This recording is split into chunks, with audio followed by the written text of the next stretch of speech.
Hi, I'm Andrew Walsh, undergraduate chair in the Department of Anthropology here at Western. In this short lecture, I'd like to give you a quick overview of anthropology, focusing especially on what we and our students study and why we think it's important. First up, question some of you might be wondering, what is anthropology? I'm guessing you've at least heard of the discipline. Maybe you covered it in a high school course, or you've seen some version of it in action in a documentary or an episode of Bones. Whatever you think anthropology is, however, it's likely you're not thinking broadly enough. And that's because anthropology is one of the most ambitious and wide ranging disciplines you'll ever encounter. Simply put, anthropology is the study of humans, people of the past, and people of the present in all our social, cultural, linguistic, and biological diversity. Rather than focus narrowly on how we are biological beings or social, cultural beings, or economic or political beings or religious beings, we focus on how, as human beings, we're best understood in a holistic way.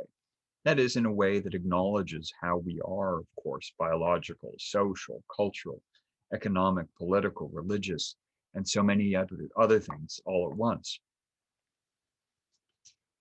On the one hand, anthropologists are interested in what all humans have in common, including our shared evolutionary history, our connections with non-human primates, our capacity to imagine, create change, and express ourselves in the worlds in which we live, and of course, the fact that we all share one planet.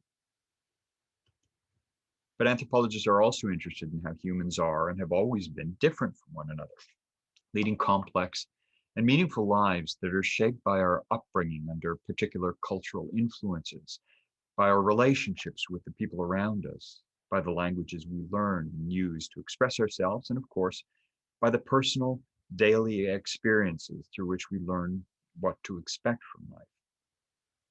As we sometimes say in our first year courses, an introduction to anthropology invites students to think differently about humanity by opening them up to the many different ways of being human. Now, I'm sure you understand from your own experiences and observations that there are, in fact, many ways of being human. It's not hard to imagine how your life would be very different than it is right now if you had been born under different circumstances or to different parents or in another part of the world or at another time. But have you ever wondered how all this works? How is it that we members of a single species, people who have so much in common with one another, have wound up living such different lives? How have different ways of living spread and changed over time? And why do some differences continue to matter in so many ways, for better and for worse, in a world of global trade, international migration, new ways of connecting with one another?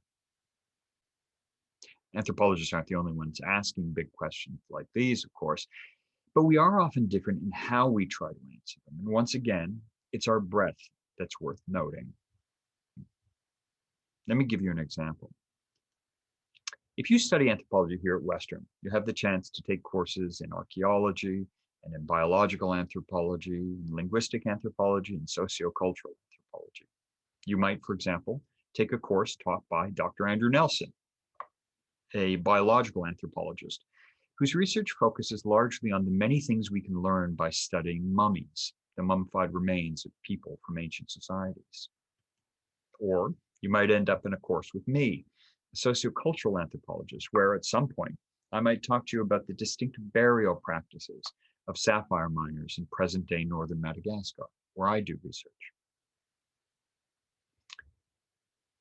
Different as our approaches may be, Andrew and I are both anthropologists, which means, as I mentioned earlier, we share a fundamental interest in what all humans have in common, including the simple fact that we all die and that something must be done with our bodies when we do.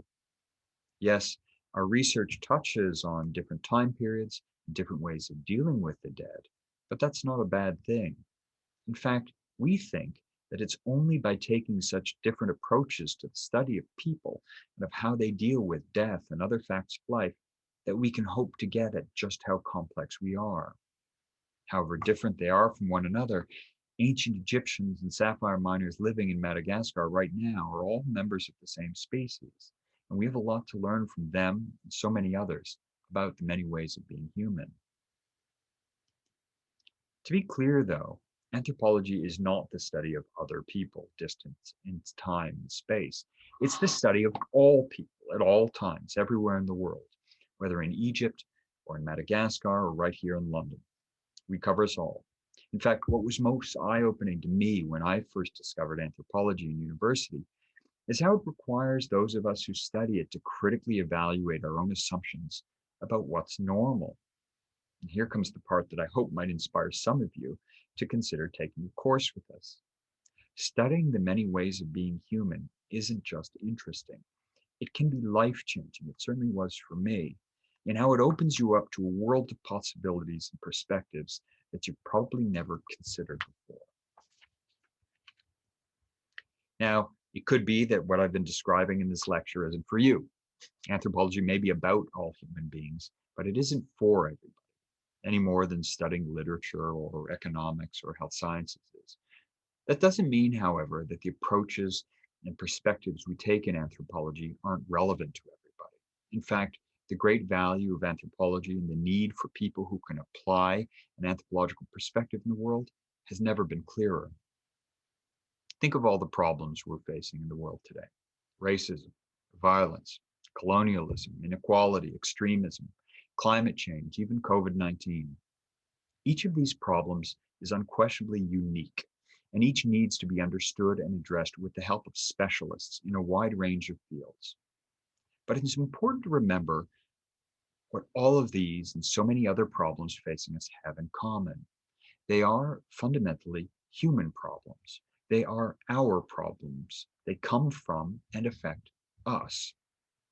And given how these problems shape the world we share with one another as members of a single species, how can we possibly hope to fully understand them without first acknowledging how complex we as a species are?